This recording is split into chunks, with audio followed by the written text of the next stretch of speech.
raw pong ma-justify by works of the law. By works. Na-justify tayo by faith. Sabi nyo, by faith in Jesus Christ. In Jesus Christ. So hindi ho by works. Eh alam nyo yung mga tao, by works. Works. Eh sino ba ang nakatupad? Sabihin nila, Pastor, basta wala akong ginagawang masama, basta mabuti ang ginagawa ko, pero ayaw nilang kilalanin yung ginawa ni Jesus. By works yun, hindi ka ma-justify. Ang justification, by faith, through faith in Jesus Christ. Amen. Yan ang sabi ng Bible. Hindi ako may sabi. Amen o ba? Amen.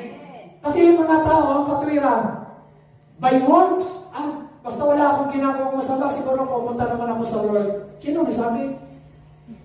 Sabi mo, pero hindi yan ang sabi ng Word of God. Sabi ng Bible, Ephesians 2:8-9. Ang sabi ron, we are saved by grace through faith, not by works, so that no one can boast. Para walang makapagyaman.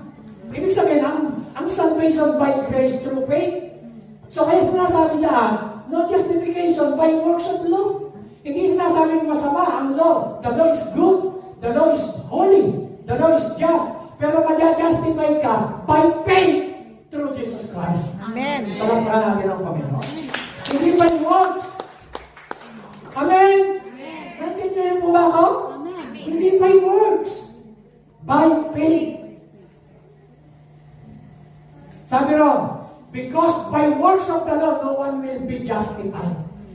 Okay, paano tayo napawalang sala? Yan. Romans 8:33-34. It is God who justified.